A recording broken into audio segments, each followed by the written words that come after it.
and how much you're able to keep in touch with each of those players that obviously you're coaching on that offensive side of the ball. Yeah, that's been our number one priority, Rich, through the whole thing, is just checking on the welfare of our guys. We're calling all of them every week, and then we're meeting with them 2 to 3 times a week as well, as a unit, not as an offensive unit, but as different position groups, and just spending time just talking to them and checking on their families, and that trumps anything we can talk to them about football right now. So we're trying to make sure that first of all. I think second, checking on those guys academically and making sure they're keeping pace with everything they've got going on. And we realize it's a little bit of a different situation for them. It's taking some adjusting as far as keeping up with assignments and online learning and that type thing. So trying to help them out with that as much as we can. Not that we can tutor them in calculus, but just to kind of keep them on task and make sure they're getting what they need in terms of help, making sure they're asking for help. And then I think the third thing is just keeping them engaged with each other in football. And that takes a back seat right now, and we want to make sure we're not putting too much of a burden on them with everything else they've got going on. But I think that they've welcomed the opportunity to talk football in a group setting, and I think it's probably making us better coaches too, because you have to come up with new ways to get your point across. And I know 3 weeks ago I'd never heard of Zoom, and now it's a huge part of my life, and I feel like I know how to navigate it. And it's been a great tool for getting those guys around each other. And what we've done is use this time offensively to really slow down our install. We don't know how long we have, but now's the time to really be detailed. We've got a lot of young guys on offense that we were excited to see in spring practice. But our goal is to make sure that when we resume, whenever that might be, that we're not learning as much as we are just repping the things we already know. And so that takes we're trying to make sure they understand the schemes and not just know what they do. So that's kind of been our focus as far as football goes right now. And I think we're really making progress with some of the young guys, and that's encouraging.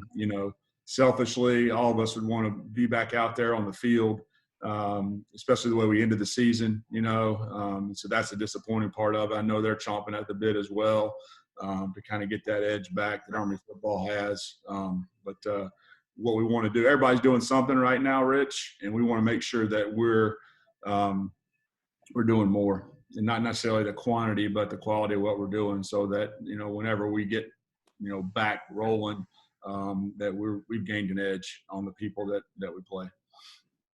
And Nate, just you coming in, this can be your first year at West Point. Obviously, it's challenging. It's not like a spring practice like you've, I'm sure, experienced in the past. I'm sure you wanted to implement certain things. How challenging is it? Are you able to make these maybe structural scheme changes, doing it over video conference instead of out on the football field? I think the one thing that it gives us is a chance to get together and spend an awful lot of time with our staff. Being able to spend this much time through Zoom with our defensive staff meetings allows us to go over concepts that may give us problems in certain fronts or coverages, and to do a great job of covering that with every position involved, as far as understanding what we're willing to give up on defense and what we want to take away with each one of these calls. So getting everybody on the same page with these meetings has been great.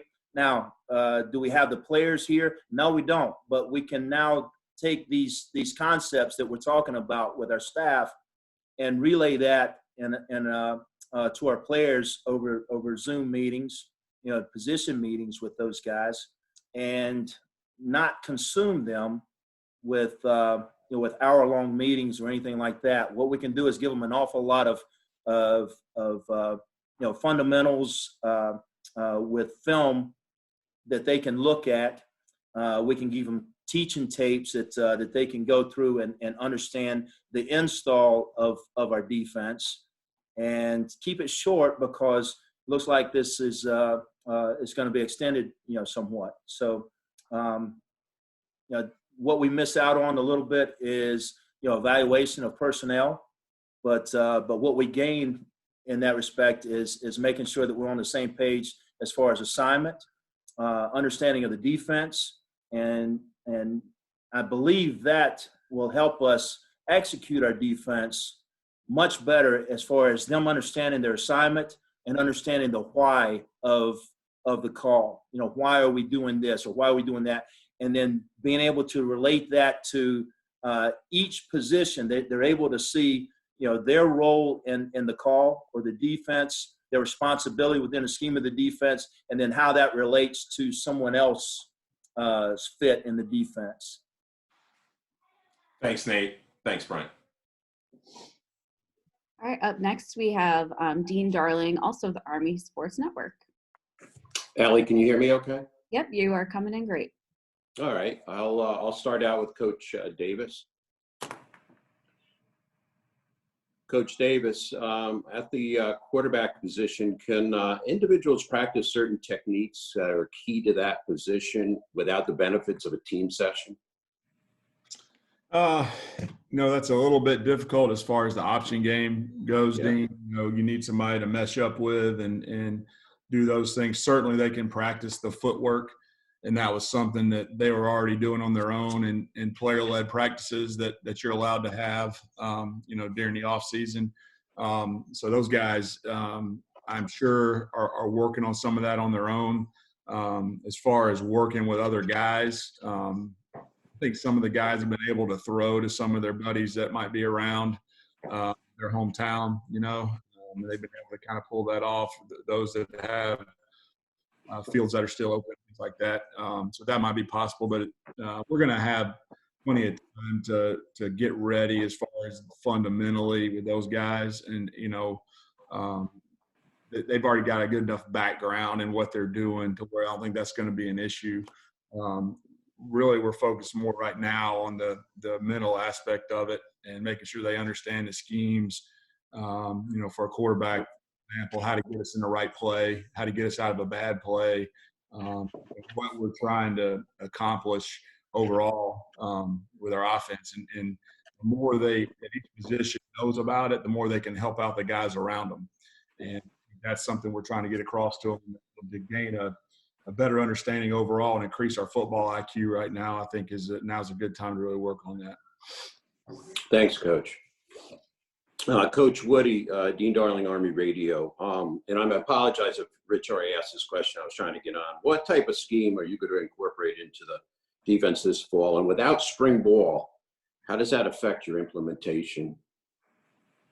We want a scheme that allows the guys to be flexible and be able to bring pressure from several different attack points.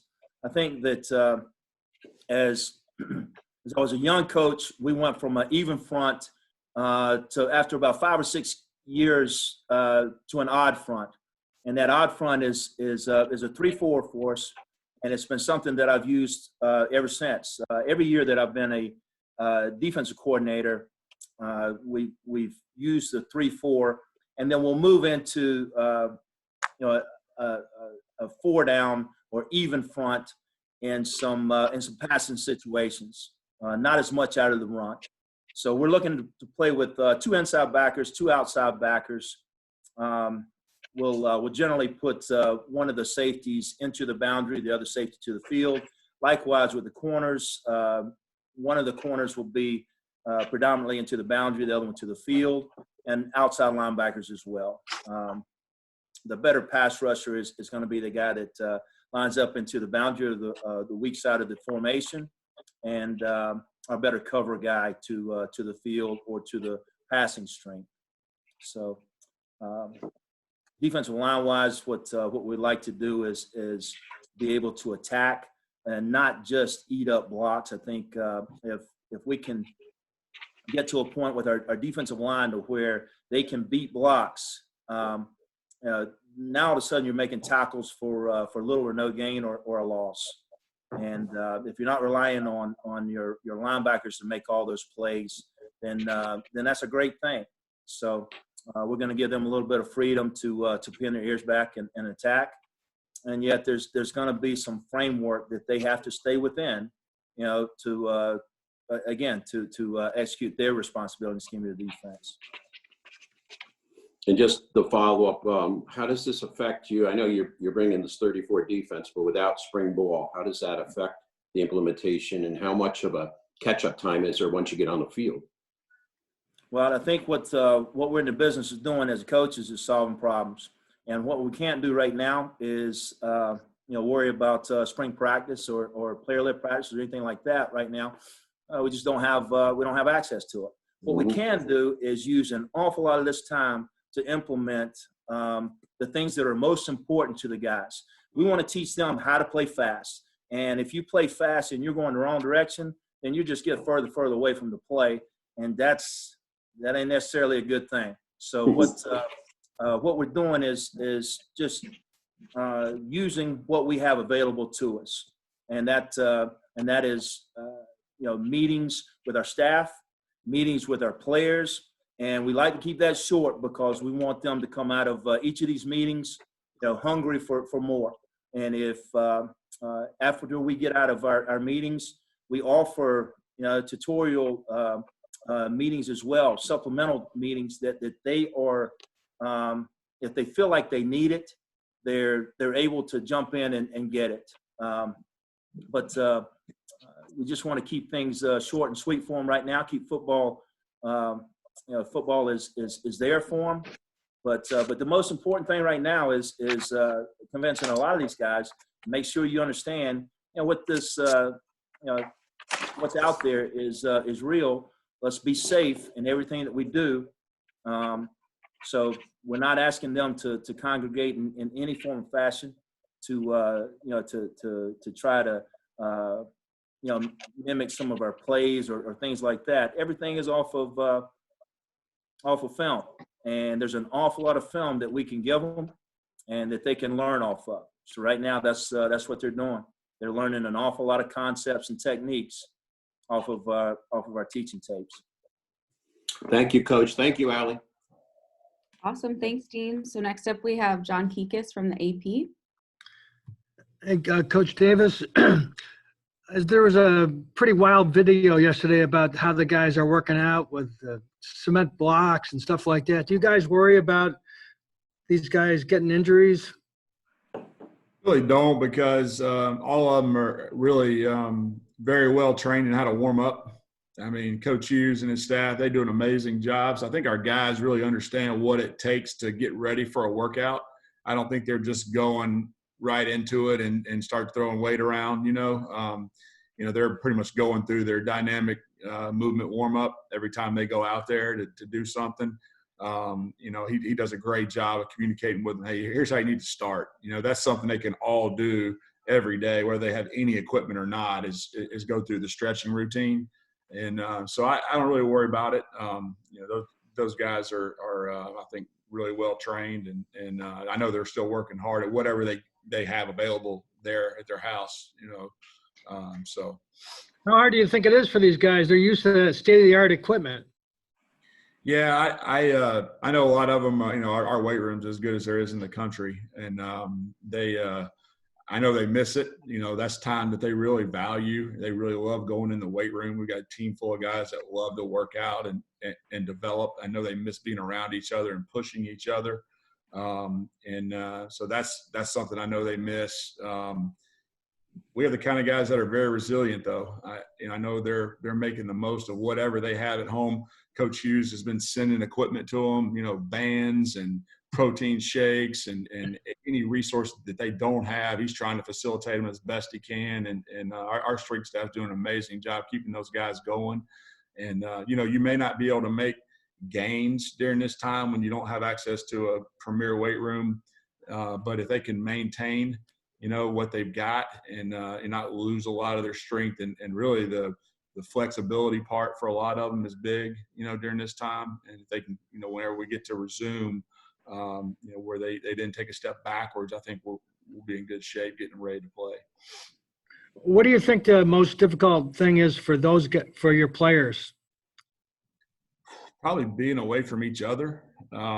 Honestly, we've got a really tight-knit team. And you can tell when we get them around each other in these Zoom meetings. I mean, that's why we'd really like to give them time to just cut up and have fun talking to each other and catch up, because I think they're each other's support network, and especially at West Point, it's a difficult place to navigate, and we've got a tough football program that we work really hard, and they really push each other along and help each other navigate this place. And so I think they missed that for sure. And one thing we're going to try to do is, just like we're going to have a unit meeting tonight on offense, and a lot of the time we're going to spend just dividing them up into different groups and letting them see guys they haven't seen probably, and kind of let them, just cut up for a while. We may give them a couple things to talk about, but just get them around each other. I think that's probably what they miss the most. Thanks, Coach. I'm good. Thank you. Okay, thank you, John. So next up, we have Kayla Jackson from Against All Enemies and SB Nation. Good morning. Morning. Morning.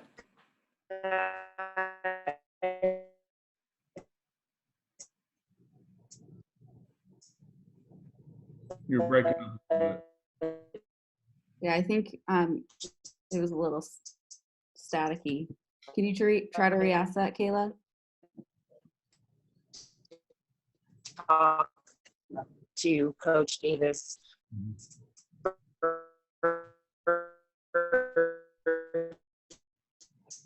You get that, Coach Davis? I didn't get that. I'm sorry. Anybody else get it? No, do you want to try that one more time, Kayla? It was going in and out.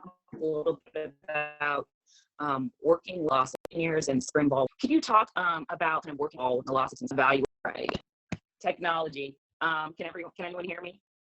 I kind of in and out. I heard the technology part. I'm sorry. Oh, okay. In spring ball, I couldn't. Testing now. How about now? That's better. Yes. All right. Apologies. Can you talk about just working with the younger guys on the team, the rookies specifically, obviously with spring ball, a good opportunity to evaluate those position groups. Are you doing anything specifically to kind of keep them engaged, talking with some of the vets on the team about how to just, keep up to practice and not get discouraged during this time? Sure. I think, first of all, when we meet with them, we're asking the young guys a lot of questions and just kind of making sure that they can verbalize to us what we're trying to get across as far as the scheme and where they fit in the whatever scheme we're talking about or whatever technique we're talking about. And then I think, we're asking the older guys a lot of times to explain to them in their words, how they get that particular technique done or their understanding of it.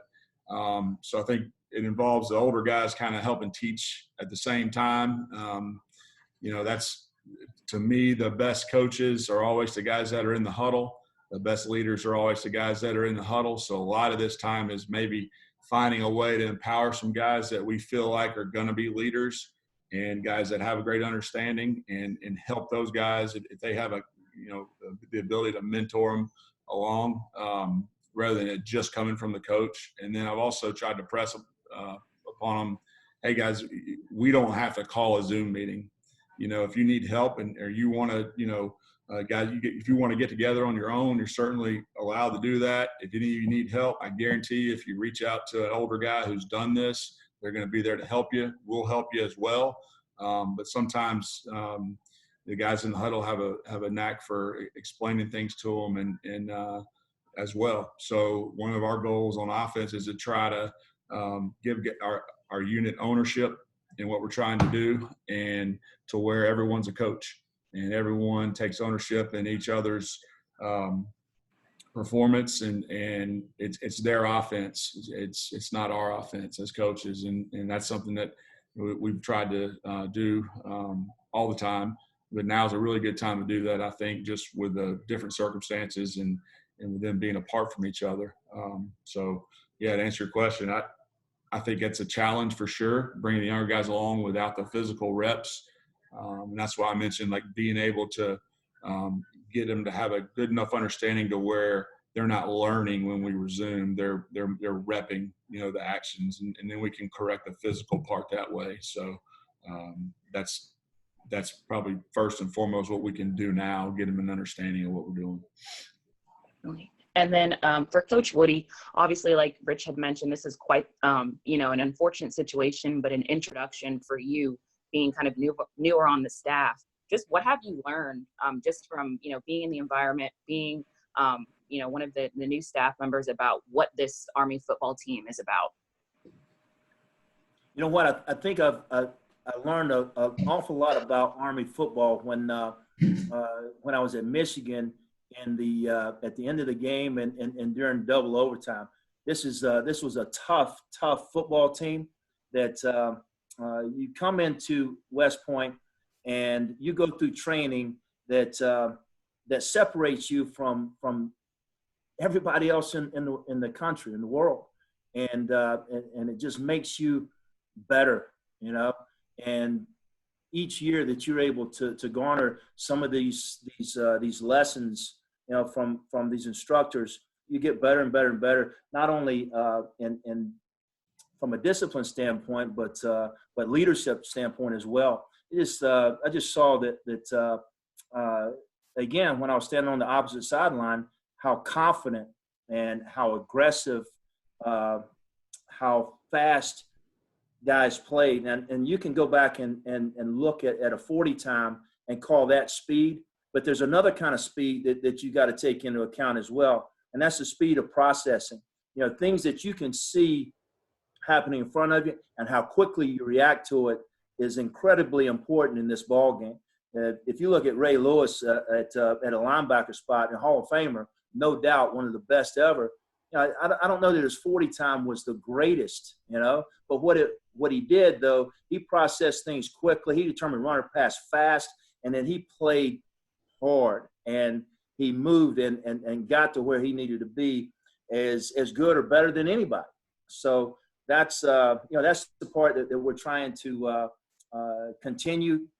As I come here and work at Army, is continue to get these guys to where they play with an awful lot of confidence and speed of thought, tracking the football, and that's if you put a defense out on the football field that plays with an awful lot of confidence, not fake confidence. I mean real, to where you walk out there and you know what you're doing and that you know how you're going to react and you're going to play hard and you're going to play fast and guys are going to do it with you, then that takes you an awful lot further in today's games than if it's just if you're just trying to figure things out.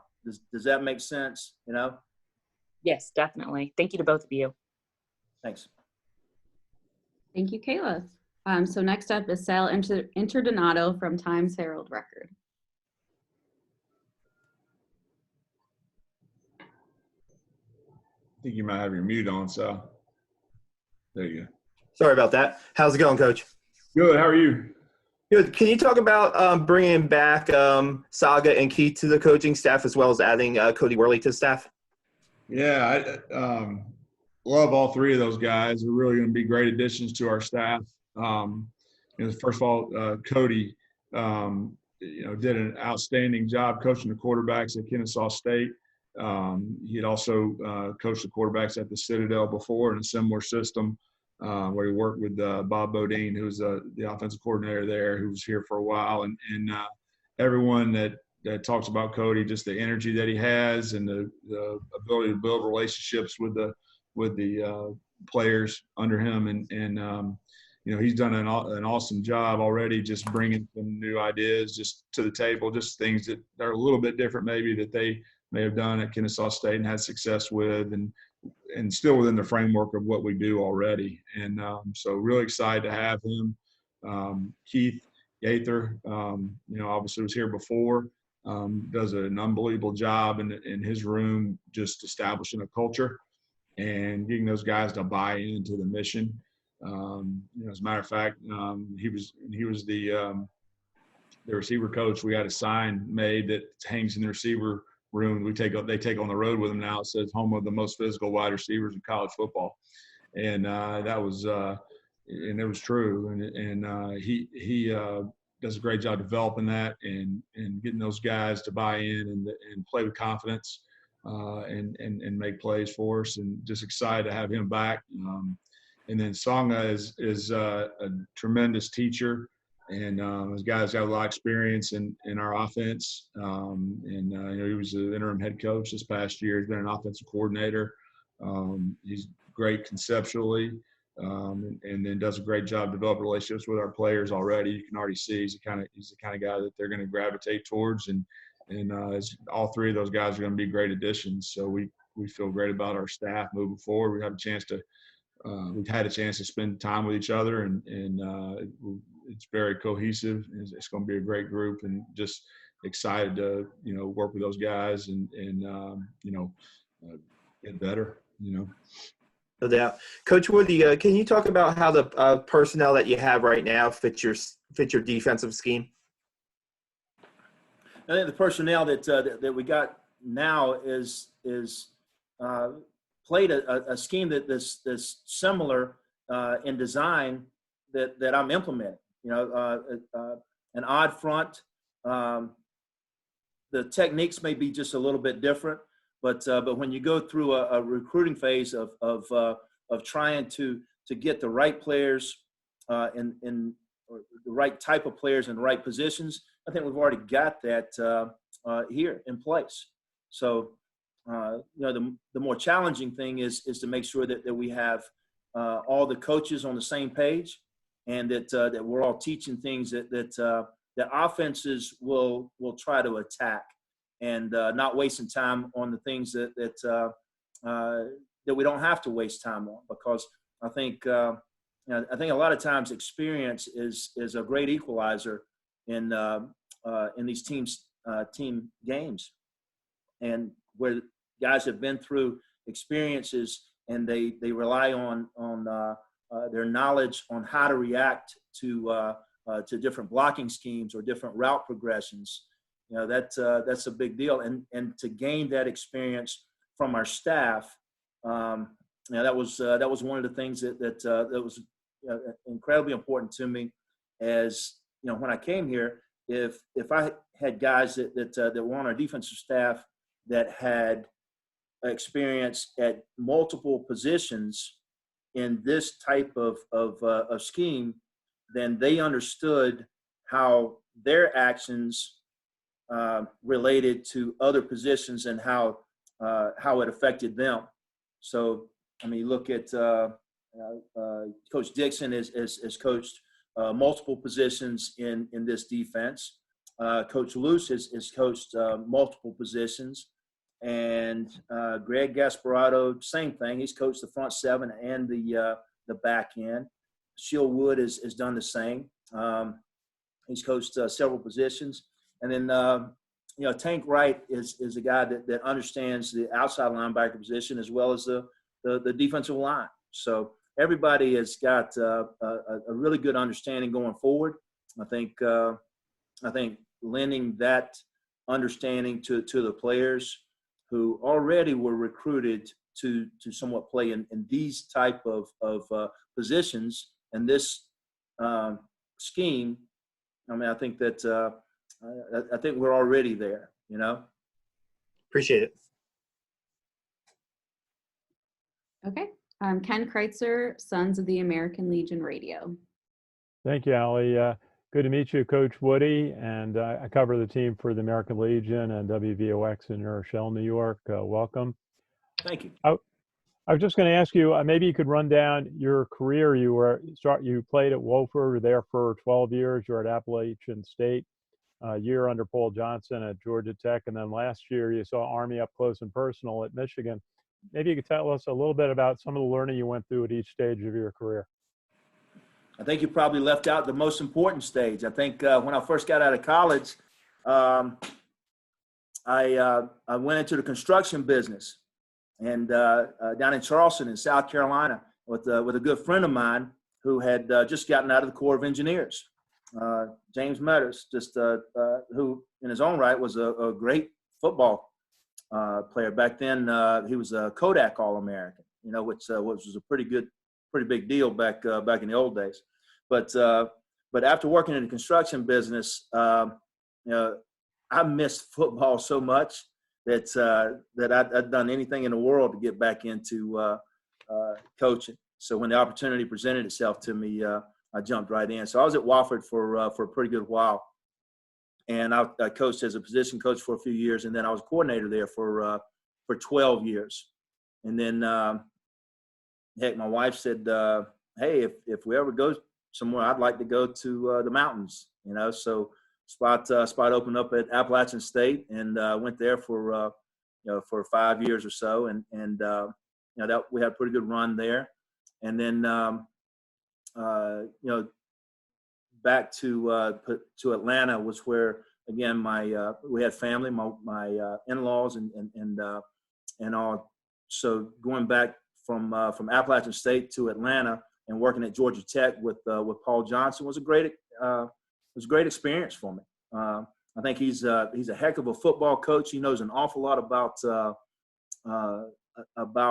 the triple option, and it was great to be able to go to practice and play against that type of option. Three backs in the backfield is to me one of the more difficult offenses to defend. I think with the multiplicity of blocking schemes that you get, and being attacked downhill, on the perimeter, or play action pass on almost virtually every play, it's hard to defend. So I got to spend a little time with Coach Johnson there, and then at Michigan, I went there. More than anything else, Don Brown had always been a guy that I had admired in how he was able to put together an attack style defense and marry it up with tight coverage and still stop the run and end up in as one of the top defenses year in and year out. So being able to work with him at Michigan was something that was extremely valuable to me, and I appreciate that time while I was there. And Coach, maybe the offenses in college football today have become so pass oriented. Do you have a kind of a high level thought about pass defense? Yeah, to stop the run. If you can get if teams can throw the football on either down, that puts you in a bit of a conflict. All right, whether you devote the extra player to the box or whether you devote that extra player to coverage. So if you can stop the run and get them into situations where they have to throw the football down the field to be successful, now you can sort of pin your ears back and go get them. And that's probably the best thing that I can say is from a coverage standpoint, I want to know that they're going to throw the football. And if they are, I want to get pressure to the quarterback. I want to affect the quarterback, whether physically or mentally. I want to affect him. And then I guess the other thing is this. I probably spent an awful lot of time in my career saying that if you can get your eyes on the ball, then you got a chance to get it. And if you can get interceptions or fumbles, then that's the name of the game, because go back and look at the stats. The people who win the turnover battle generally win the football game, high percentage of the time. So we try to get some overlap in our coverage to where if the quarterback is looking one way, we're able to break on the indicator's intentions. Thank you, Coach. Al, can I get one for Brent? Sure. Coach, I always ask about the offensive line, and certainly last year you had 4 players at center, and you have replacing a number of seniors. You don't have spring practice. What are your keys for putting a new offensive line together this year? I think, first of all, it's going to be great to get guys back healthy. You get a Peyton Reeder who played with a torn shoulder the entire season, and a J.B. Hunter who played with a meniscus in his knee the whole season, and they just weren't as themselves. They weren't as effective as they could be. So I think both of them had off-season surgery to get them get that corrected, and so I'm excited about that. Those guys have played a lot of winning football, and that's a good core to start with. Those two guys. JB Hunter, we're going to really try to work in at center now that he's healthy. I feel like that's going to be a great position for him, and showed spurts of it last year when we moved him in there and played some good football before he got a little banged up. But having him and Peyton Reeder to start off with, we feel really good about. Luke McCleary's a guy that has really come on, was outstanding in the winter workouts. Really probably in the meetings, you could tell he's probably got the best understanding on our offensive line out of anybody as far as what we're trying to get accomplished, and he's helping out the guys around him. So really excited about Lucas and the kind of year he's going to have. And we've got some guys, the bright spot and what we went through last year with the injuries, we played a lot of sophomores, and we got ready to play Air Force, and 4 out of the starting 5, that was their first game they'd ever started, Ken. And that's why that might be less than ideal. Your Dean Powells and Noah Knapp's and those guys really got some great, on the battle training, on the job training, and they end up playing a lot of football, and we're going to be better off for it overall. I don't think we've had this many guys that we can feel comfortable putting in a game in the 6 years that we've been here, as far as the offensive line is concerned. And so, while we always want some guys to separate themselves and have a starting 5, that you feel solid about, I'm encouraged there's going to be a lot of competition for some spots as well, and really feel good about that. I don't think we've had this much competition in this being my 7th year here. We definitely haven't had this many guys that have an opportunity to put in a game. We've always said we'd like to have an opportunity to take the second offensive line and wholesale sub them. That would be ideal here. And it's something that I think we can accomplish. We're getting closer to that. It's something we hope to be able to do this year, because I think the more guys that play, the fewer reps they have accumulated throughout the season, and the better you are late in the year. And those are games we need to be able to win later in the season, and so that's something I'm excited about, just the overall depth, and then also the health being better this year. Thanks, Coach. Mm-hmm.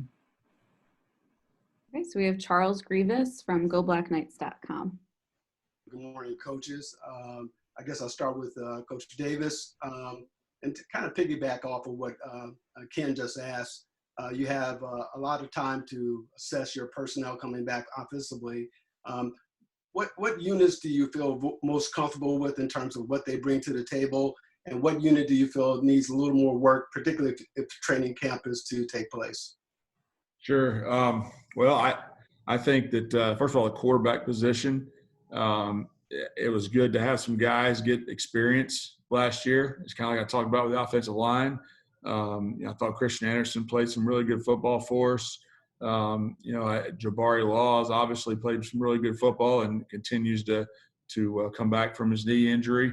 Jamel Jones is another guy, and when he was forced in there, moved the team and showed us some glimpses of being a guy that can really contribute and be a good player. We've got Tyler coming back as well, who terrorized our defense as on the scout team last year, making plays, different position. And so we've got some guys there that really honestly just need reps. Jabari, we felt like really gave us another dimension there. He's more explosive than guys we've had in a long time at that position as far as, big plays, but also really did a great job throwing the ball. You go to the Air Force game, made some great throws, and we got guys running open. He threw the ball on time. So we feel like he can do, both facets of the game, run and throw equally as well, and excited about that. The receivers are pretty experienced.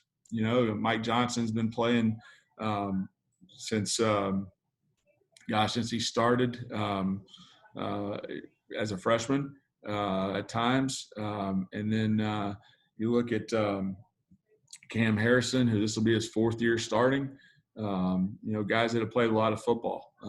Veshe Danyon got a chance to play some last year. I feel like he's going to be a really good player. Regan Donaldson is a young guy that's got a chance to really factor in. So I'm excited about those guys being solid. The slot back group, we've got RT Hobbs coming back, which is he's got a wealth of experience. He's basically started since he was a freshman. And then other than him, we've got some young guys that Brandon Walters, who's got some good game experience. And really, it's a situation there where those guys just need more reps. I think we've got a talented group in the slot back room. It's a good mix of young and old guys.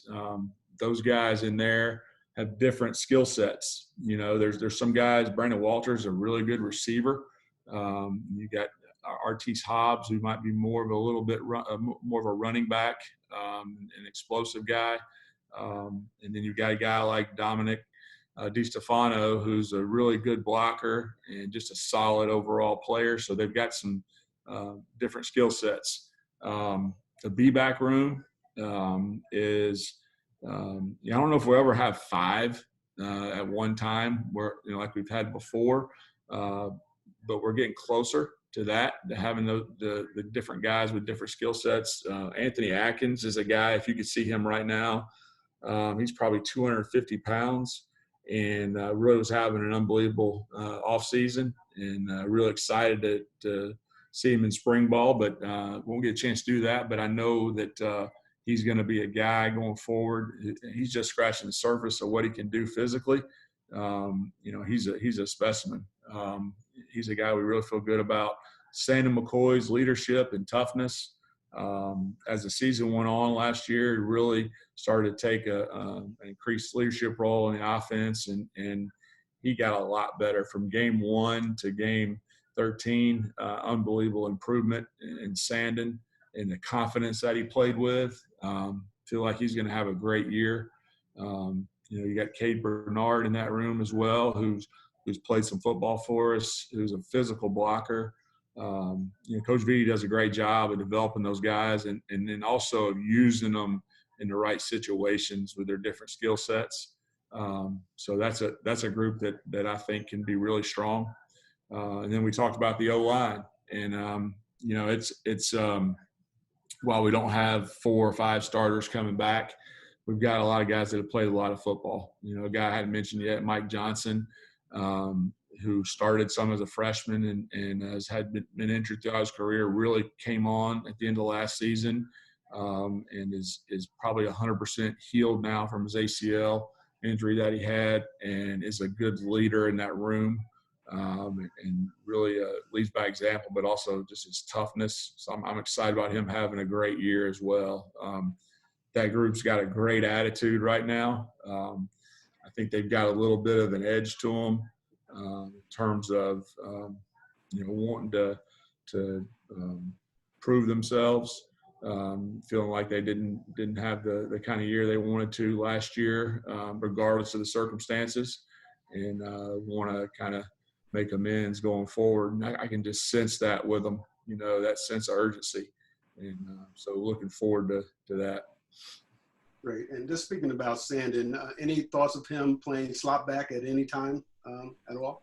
Yeah, I don't think that's necessarily his skill set. Now, to do certain jobs, yes, but as far as leaving him in as a slot back, he's more of an explosive, straight-ahead guy, is a great fit at B-back. I don't think slot is necessarily his thing. Now, we've put him there in situations to be a blocker at times, especially when we've been in the shotgun and used him as kind of a wing to do certain things. But no, I think he's in the right spot right now. Thank you. And for Coach Woody, just to piggyback off of Rich DeMarco's initial question about the 3-4 being the primary defense. Obviously, we ran a 3-4 last year. Can you talk about the difference between your 3-4 and last year's 3-4, particularly, for example, the 2 outside linebackers, the Dog and the Apache? what are their roles? What's the difference between last year and your 3-4? Hey, Charles, I think one of the things that I've learned over the years was if I can get a more athletic defensive lineman against an offensive lineman, then I want to take advantage of that. And if I can take advantage of that by an attack style and get off of those blocks, then I'm going to be able to get some tackles for a loss. I'm also going to be able to get to the quarterback better in the RPO game. And the RPO game has changed football drastically. Now you've got offensive linemen that are downfield actually blocking linebackers as receivers are running behind them to catch the ball. So if we can affect that quarterback, when he's pulling the ball out of the mesh and then trying to get rid of it, that's a tremendous help to your defense. All right. I guess the other thing as far as the dog and the Apache, it's not a whole lot of difference. I would like the dog to have a better pass rush skill set. I would rather the Apache have a little bit better coverage ability. But I think when I've been at my best or my defenses have worked the best is when I could just play one outside linebacker on one side of the field and the other outside backer on the other. And it doesn't matter if they're into the boundary or to the field. So when you can get athletes that can be equally as good at running by offensive linemen in a pass rush deal or coverage standpoint, then it would it sort of hides your where you're coming from. Does that make sense? If they don't know that your dog is the one that's coming the most of the time, if they have to worry that the Apache is the one that's coming, an equal amount of time, then that takes away some of the playbook, I think, from the offense. So we'll have different packages. That's the one thing that I took out of my year at Michigan with Coach Brown was the more packages that you have, guys don't have to be able to execute everything in the defense. All they got to be able to do is execute what you ask them to do out of that particular package. And if I can get guys involved early on that know how to do one concept instead of all 10 concepts, then that guy can still continue to grow. He gets some reps earlier in his career rather than later. So that's the challenge that we have is to create some competition during camp whenever we get started back again, and to see what skill set the different guys possess and get them into some of these different packages. Thanks, Coach. Sure. Okay. I think we're good for today. Thank you, everyone, for joining us. Thank you, Coach Davis and Coach Woody, for your time. If anyone has any questions, just feel free to email me. All right. Have a great day. Thank you, everybody. Have a good day. Thanks. Bye-bye. Thanks, Allie. Yep. Bye. Thank you.